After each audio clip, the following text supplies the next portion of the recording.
Welcome, fellow last places, to another episode of LPF Debrief, where Chris and I talk about comic books, movies, and TV shows.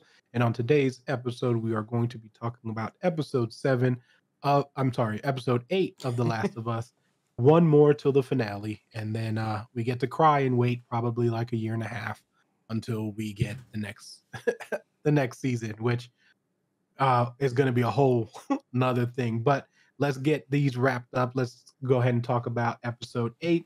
Before we do that, guys, please, if you guys can, like, subscribe, comment, let us know what you guys thought of the episode. It does help us with the algorithm and all that good stuff. Also, there will be spoilers ahead, so if you guys don't want to hear any of the spoilers, please, we're also going to spoil the game, which, I mean, this episode in particular was pretty much identical to everything that happened. So but yeah, if you guys want to play the game and don't want to hear any spoilers, please also don't listen to this until you're done. Okay. So now that we got that all out of the way, Chris, episode 8, we start off with Joel. Well, with the not with Joel yet.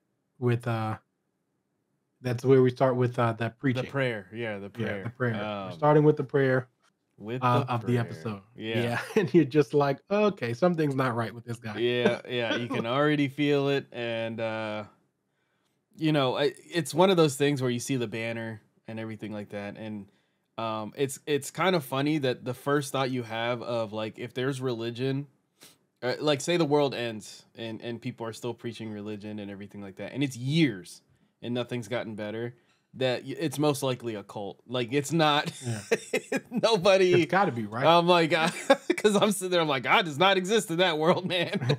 I mean, if he does, he ain't helping you. And there was some very interesting combos though there that I want to talk about also. That was pretty cool. But yeah, overall, what did you think before we get into a little deep dive? Overall, the episode was great.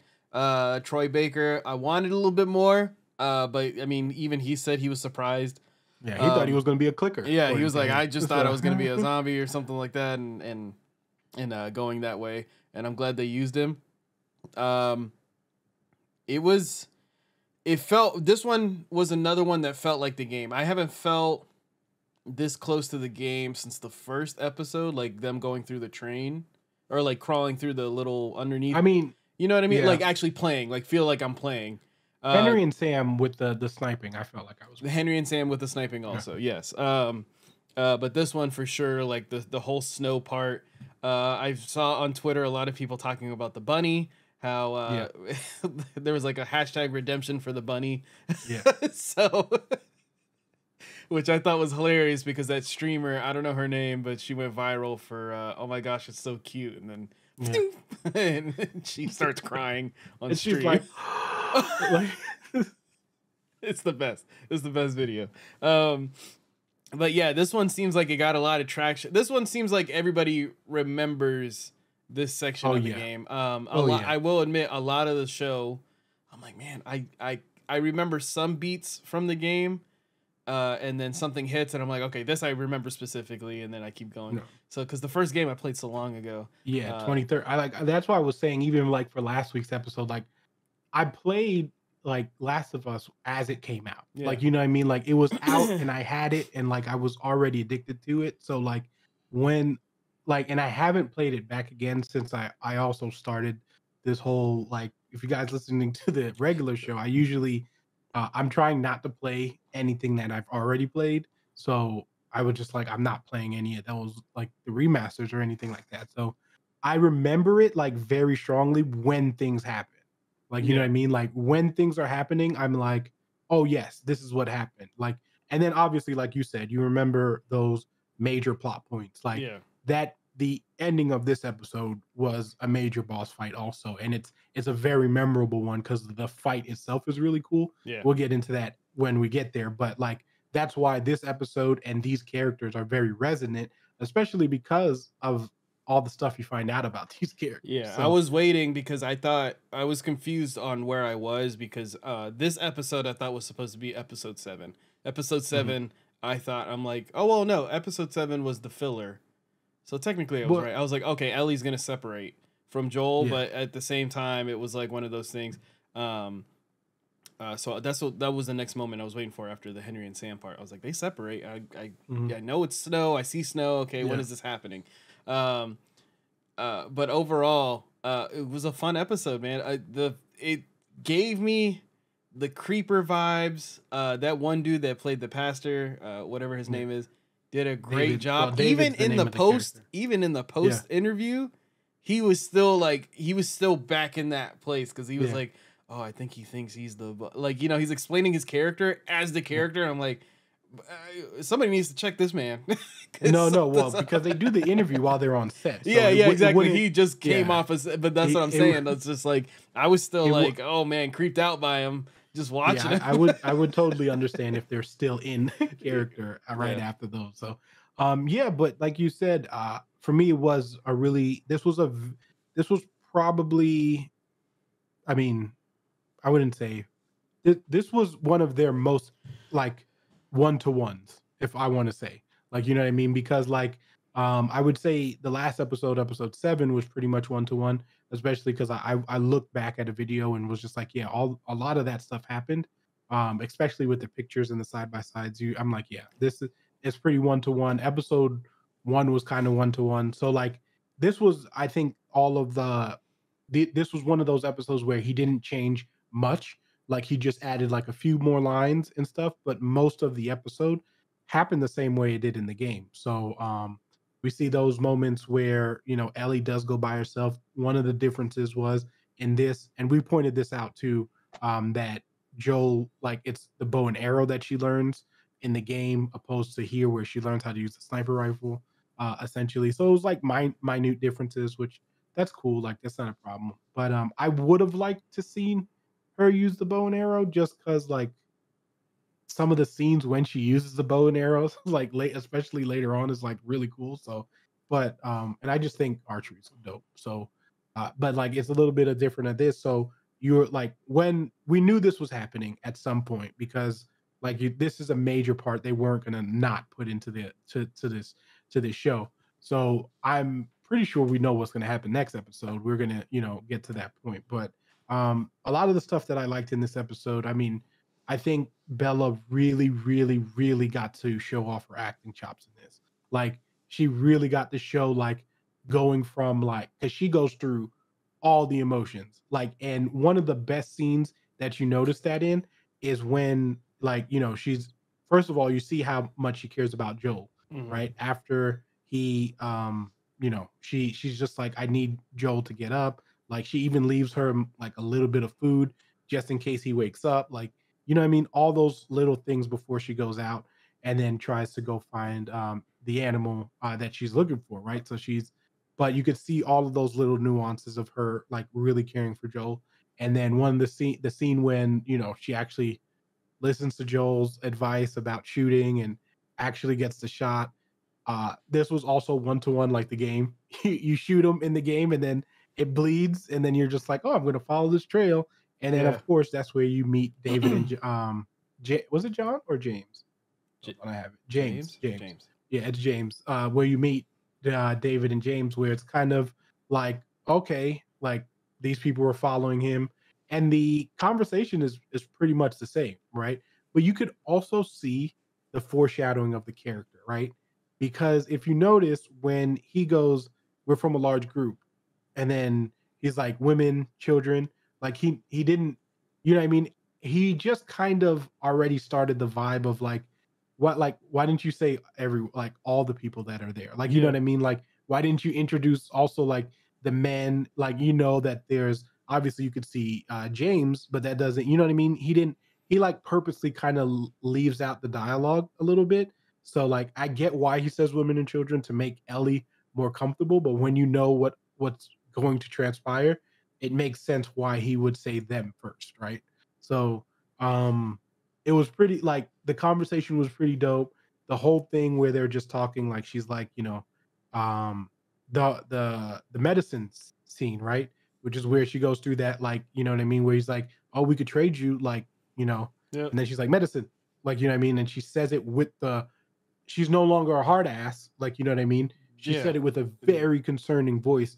And I love that because it shows that, like, she was just like, her main priority was like, oh, forget the, like, I don't even care about the deer anymore. Like, if you can get me this thing that I can, so I can save Joel, like that's what I want. So her the way she shows off her like the acting, and like she does it really quick, right? Because that scene is just like when she says medicine, it's like a quick medicine, like for infections, and then she goes right back to being like, a hard ass, right? Because then she's like, hey, you like, no, he leaves, you stay, or else I'll go right between the eyes. Like, so I thought they did that scene perfectly. Like that whole way that they were talking to each other. It was like again, very identical to the game, but I just think the actors also played such a good role in making you believe like the concern, the anger, the shock, like, can I trust you? Can I not trust you? Like like all of the emotions she's literally going through, and I think she portrays it great in those. Yeah. So, The I love these moments of the show whenever obviously we see what happened with Joel. Like Joel got attacked, and took care of that guy. And the fact that like the whole time I'm thinking in the back of my head, I'm like, man, they really think this guy's the villain. The whole time they're like, he's the bad guy and all this other stuff. We need to seek revenge and all this other stuff. And I'm like, man, those moments, I don't know what it happens all the time. It's like it's a TV special thing.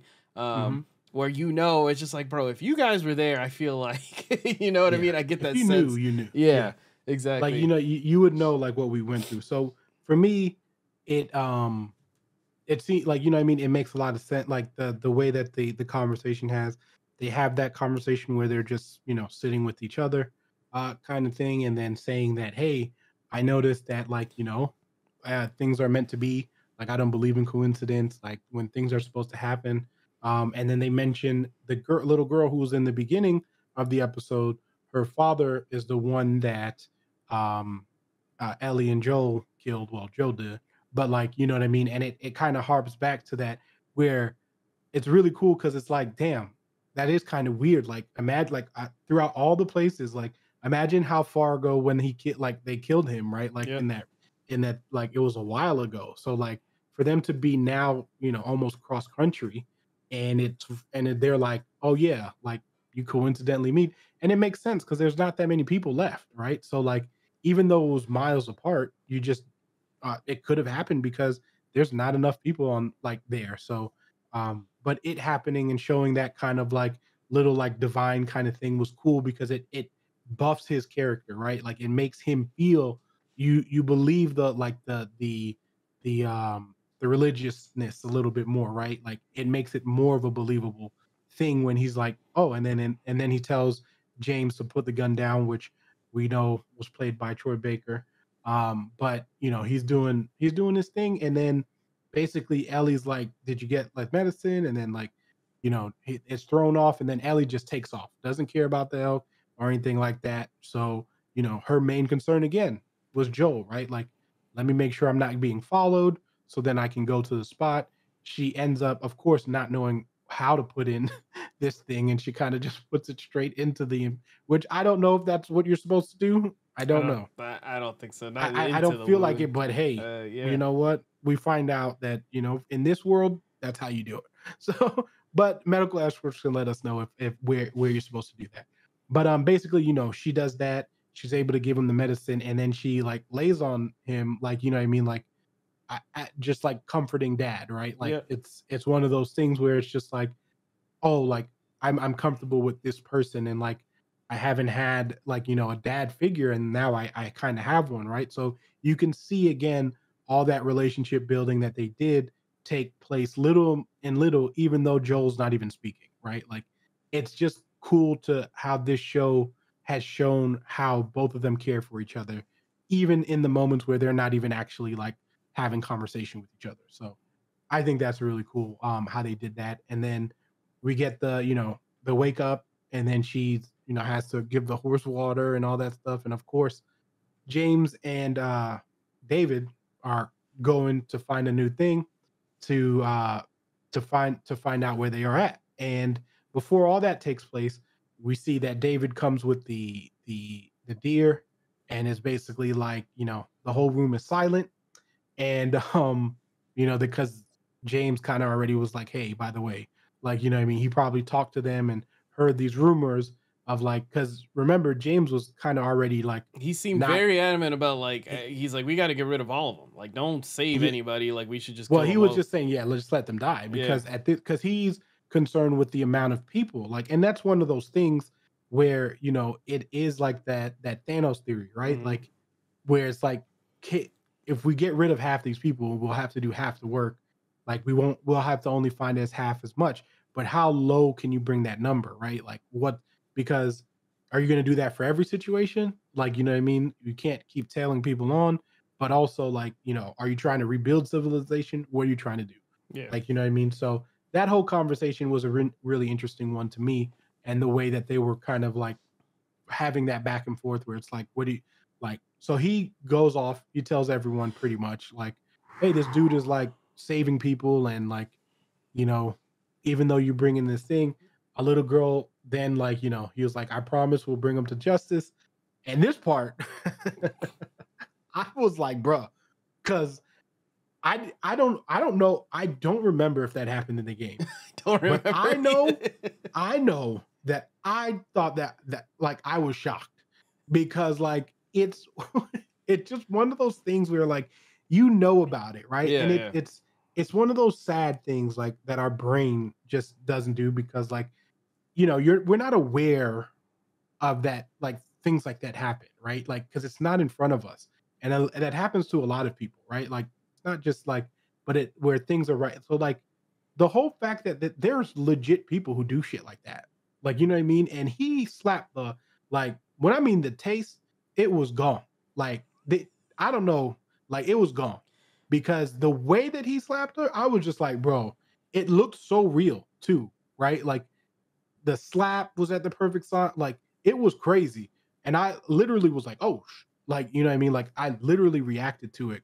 But again, I don't remember if that happened in the game, but I think it's because it happened to a human and I saw it. It made it I mean, 10 she times fell out of the worse. seat. She was on the ground, Yeah. everything like that. But you know, he was. I mean, it goes into. I mean, later on when he has his monologue and everything like that. Yeah. You know, later on you find out he's a leader of or he basically I don't think he believes in God. He believes in the virus. He's talking about the virus, and the reason why he believes in the virus is because it takes control, and that's what he wanted is control. So he was like that moment of him slapping her and everything like that is like I I run everything here. And then doesn't he call her like he's like I'm your father now basically?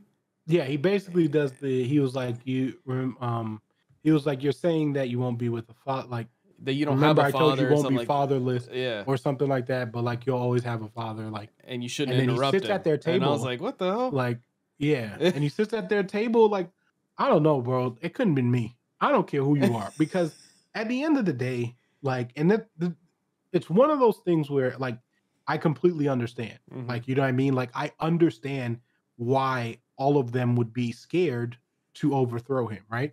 Because that's one again another good thing that this show has done is that we've seen a lot of extremes, right?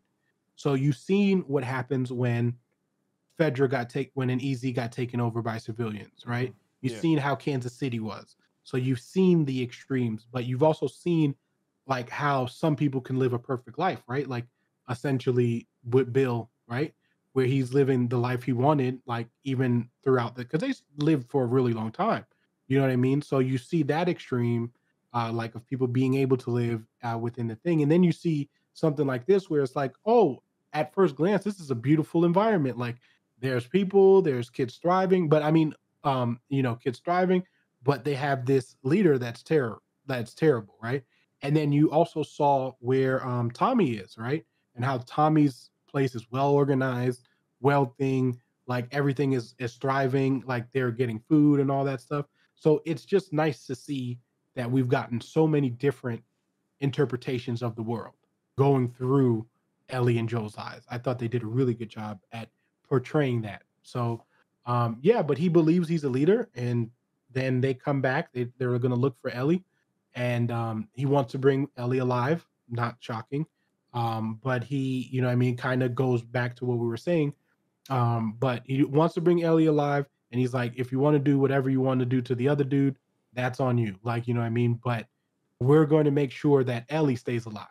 Right. So it's kind of like one of those things where it's like, it's really weird because like where his mindset is kind of thing. And then it's she sees this, she runs downstairs, gets Joel a knife, and like the pep talk was cool. Like, you know what I mean? She's like, yo, like get up. Like, you know what I mean? Like if any of them come here, like kill that mother. Like, you know what I mean? And then she goes, she rides out. She hops on that horse and starts shooting. And then and let me tell you, our boy Troy Baker was moving out there. You know what I'm saying? I don't know if it was him or his stunt double, but I'll tell you this: they did a good job at tricking because they showed all the shots like of his face. Yeah. Like, so it looked like he was doing these, like he hopped over the fence, and I was like, okay. I think he did it for sure. I think so. Especially the whole breathing thing, like him calming his breath right there and everything. Yeah. So I definitely think it was him for sure, which is really cool. I hope, Troy, if you're listening to this, come to MegaCon. Thank you. You went last year. Come back. Well, anyway, he already came and left. He Collecticon we missed. So. Well, that's okay. He could come back, but he can come back. Yeah. So we'll see him. But yeah. So it was really cool. Like he does the scene. I really liked also, guys. If you like behind the scenes stuff, they showed how they did that in the behind the scenes with the they showed how the horse fell and how Ellie fell. Yeah, and that's still confused. Like not animation. CGI. I guess it would be CGI. So what they did, or a little bit like a masking thing on it. Yeah. So no. So what they do, that's not. So what happens is they put. So you do Ellie, you do Bella and the horse, as a scene, right? And you do it as the horse running, like running full speed. And then what they did was you just do it without the action of the horse falling, right? Gotcha. And so now the first thing you're going to do is you need to get Ellie falling off of the thing. So that's what they recorded in the thing that we saw. And then they put in the horse like another way. There's definitely like a cut somewhere or like a merge that we just you don't see it with our eyes, like, you know what I mean? But there's definitely, they kind of merge it in all that. They showed a lot in this episode, especially the cleaver part, but which I thought was cool. Yeah, and we're getting there. Basically, that happens, and then James's character was like, and the boys were like, "Yo, kill him, like now," like, you know what I mean, like, and like he. And the thing is with me is I don't understand when you have enough people who are now questioning the dude, right? Because it seems like everyone else was kind of questioning him too. And it wasn't like, yo, we can just overthrow him. Obviously, James, he might have not, we don't know if he would have been a better leader or whatever he would have been, but they confined in him now, right? Like in James's character. So it's an interesting twist of how much you're trying to sacrifice, or like, do you feel comfortable enough to try to overthrow? So he's kind of toying with that the whole time. And it's really cool to like see it like played out. Yeah. And then David shoots it in the air and it's like, yo, chill. Carries Ellie. Again, awkward. It's just like everything he's doing is creepy and awkward. And so he does that. He does his thing. And then they go on to look for Joel because he was just like, if you guys want your vengeance, go find it. Like, you know what I mean? And then they go and they're looking for our boy Joel, who's still on the ground, chilling, taking a little, nap. It was smart for Ellie to put the dresser, the cupboard or the dresser, whatever. Because without that, Joel wasn't waking up. Yeah. Okay, Joel was sleep. He was that deep sleep. Like, you know what I mean? Like that now, because he's healing a little better. The medication's hitting. So he's old, man. He's an old guy. Yeah. Like it takes him a little bit longer to heal up too. So I'm feeling that too, Joel. Don't worry. takes me a little bit more to heal up now. But yeah, for sure. And then he's just, getting up. But then sure enough, our Joel finds a way. We get violent Joel. And when I mean violent, he is violent. Like, we see the dark side of Joel. Really, the dark side of Joel. That first death. Dude, when he like when he has his eyes open and his like the teeth and everything, I was like, oh yeah. But I mean, he stabbed him in the back of the neck. Yeah, no. Like it wasn't even like, it was legit like back of the neck thing. And then of course we see Joel's brilliance as he starts taking everyone else out, where he's just like laying on the like a guy laying on the ground. And then, you know, he comes in. We see the violent Joel, like you said. And then Ellie's in the prison, basically in the cell, where she's noticing, trying to figure ways to get out and stuff like that. And then she sees the ear, which, you know, is disgusting. But in the game, that one was a little bit more graphic, because remember, that's the what you call it scene. You remember with the when they're on the meal, the chain mill. Oh yeah. Because remember, there's a buzzer thing there. Yeah, and then like he's cutting like arms and stuff like that. So you find out that he's a cannibal, which was pulled from the game, same way. And he was like, "What do you expect us to do?" Kind of thing, where it's just like, oh my god, like it's just, I mean, the idea of it, man. I mean, even whenever they bring the deer in too, they're, you know, they were like, "What meat is that?" And he's like, it's Venice. Like, go ahead. Yeah.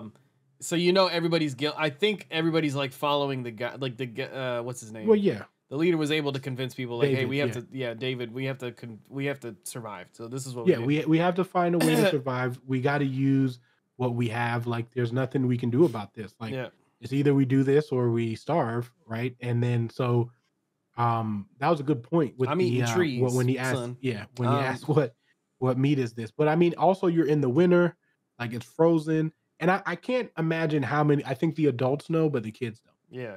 Like, you know what I mean? I would imagine it would be something along those lines. But so it's weird. He then is trying to convince Ellie to kind of be like his bride kind of thing, and which is also like weird. And Ellie is like, oh yeah, sure, and then breaks his finger. Ellie was like not having it, and then, you know, he goes ham, and then we see like violent Ellie, like. And I thought one of the scenes that Neil said that they added was the line with when they're talking about the violence. Yeah. And he's like, yeah, you've got a violent heart. And it makes sense, right? Because we know Ellie does have a violent heart. And she also, like, even in the last episode 7, when she kills that clicker, like, she's kind of like, she's laughing. Remember, before she finds out that she was bit, like, she's legit like thrilled by the whole thing. Yeah. Right? So like, it's one of those things where it's like, oh, like you're right. So them having that conversation and seeing the little parts of what makes them the same kind of made Ellie like crack a little bit, right? So she's all busted open, but like I thought the scene when he's leaving and he's like, you know, let them know that it was me, like, you know, I was the one who bit your finger off, essentially. I thought that scene for me was perfect. Again, Bella just showing that range of like, yo, what? That other thing too with I mean, we see a little bit of that guy's David's past of like, you know, I used to be violent. So it's just like I mean, there was a lot of foreshadowing going up to the cannibal part. You know, when you hit that moment and you find out that they eat people, then it goes back to the beginning of the episode of like, you know, she's like, can we just bury my dad? And he's like, oh, well, the ground is frozen, blah, blah, blah. We'll take care of it and all this other stuff. They're going to eat him. Like, they're going to cook him up and give that, you know, which is crazy. And then also a little bit of his past of like, you know, him trying to get with Ellie, like we can take control together. He wants, you know, he wants that relationship with Ellie. In the fact that, you know, I'm like, dude probably killed people before pandemic and all this other stuff. So he was definitely out there. But yeah, I mean, he was, the thing that's also weird was that he says he was a teacher beforehand. Like, you know what I mean? So it's like one of those things where it's just like you start, like you said, you start putting things together, and like after you find out what they are and who he is, everything else like that he said in the beginning is taken with a little bit differently, right? So the whole thing where he actually said, I thought another crazy one was when he was just like, oh no, I actually found religion afterwards, but then he admits that it was the fungus. And one of the lines that I have, because I wrote that one down, where he's basically like, he says, what does the cordyceps do? Is it evil? No, it's fruitful, it multiplies, it feeds and protects its children, and it secures its future with violence if it must. It's love. So that's what he's saying. Like, now that you can tell that he's trying to do exactly what the fungus is doing, essentially. Like he's saying that he found the light within the fungus, which is like, bro, what? That's the part where you're just like, nah, homie. Yeah. Like, this ain't it. Like you like, hold on. That's where, like, if you're in the town meeting, like you're in the meeting and he's doing all that stuff, and you're like, and he just starts railing off You stuff start like, looking around, yeah, we're you're gonna like, eat people. And then we're like, wait a minute. hold on, Like, hey, just like, hey, hold on, wait. I didn't sign up for that hey. part. Like that's I think that's where James was. James was at that point where it was just like, wait a minute. Like, hold on, I didn't sign up for that part. So it was interesting to see that.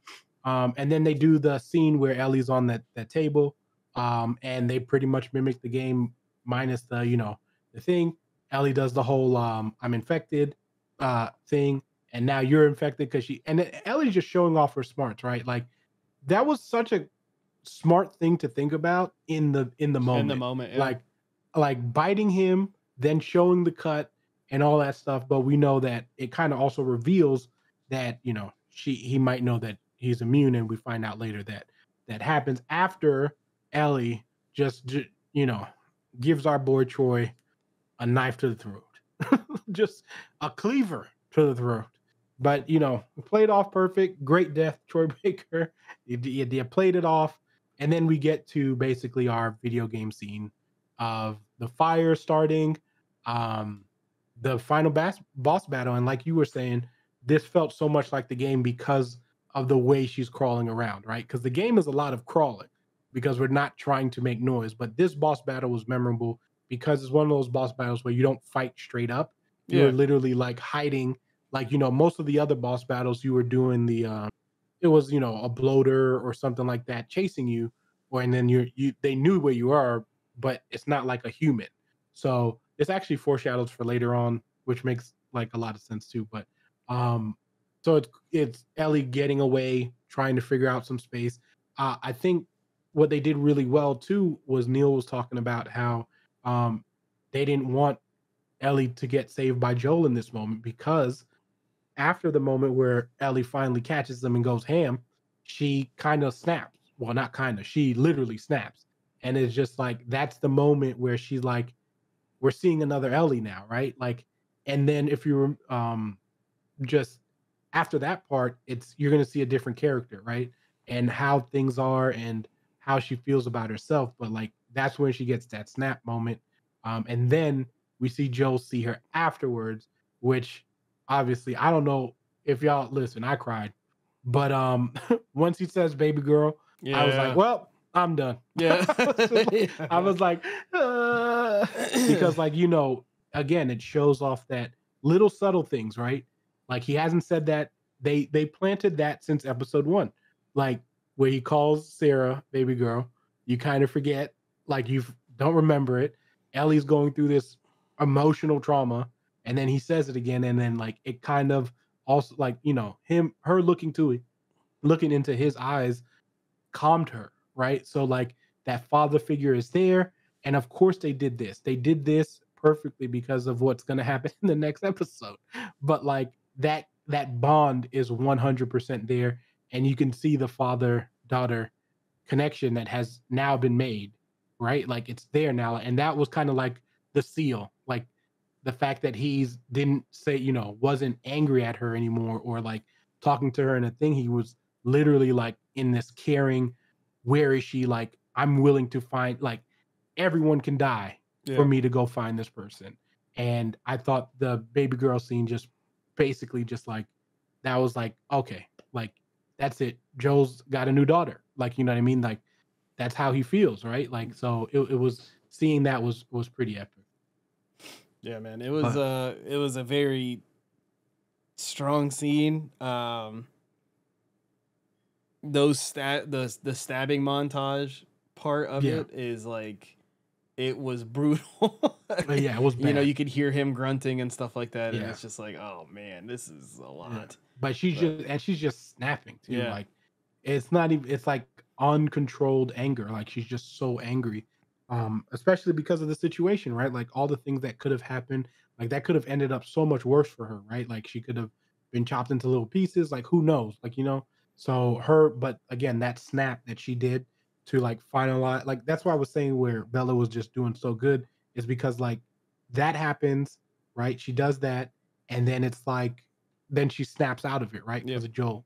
So she just shows off like it was a great episode for her. This was perfect timing for this episode too, like thinking about like what's to come and stuff. But like you know what I mean? Like now that this resonates, it foreshadows for what's gonna happen. So seeing all of it, it was pretty like, okay, yeah, this like it's nice knowing what happens next because we can like kind of come together with it. But if you're watching it for the first time, it's also fun because you don't know. Like, you don't know what's gonna happen. So I think, like I said, the perfect adaptation is an adaptation that can please both fans. You have to please the people, the casual people who haven't watched the content, while also pleasing your audience who got you to this point, right? So I think this again, I mean, I'm positive episode 8, like 9's gonna knock it out of the park, but this is by far the best adaptation, like for sure gaming adaptation that we've gotten, and it's going up there to like just adaptations, period. Yeah, I was gonna say real quick, the stabbing montage got me like a little cringy of like, oh god, this is a lot. The last time I felt that was it just popped into my head, the car door scene with Kingpin. Oh, and Daredevil. Yeah. Oh yeah. With Daredevil, he's like, yeah. I remember we all talked about that. I was like, oh my god. I was like, this is a kingpin. That's a kingpin. But yeah. Well, before we head out, what was your favorite part? Favorite part of the episode? I'm gonna say the probably the killing montage of Joel, like Joel coming back and taking people out one at a time. So yeah, it was perfect. And seeing that darker side of him, whenever that guy's like, he told you what he wanted.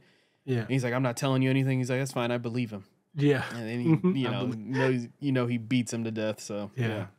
So yeah, that was a great part. I would say I loved the way that the final scene was, like the way that the how they recreated the boss battle essentially and gave it that vibe of being the game where like you're sneaking around with Ellie, you're feeling like you're sneaking around, you're also like, dang, Ellie, don't get up, like what I mean, like just having those game images again.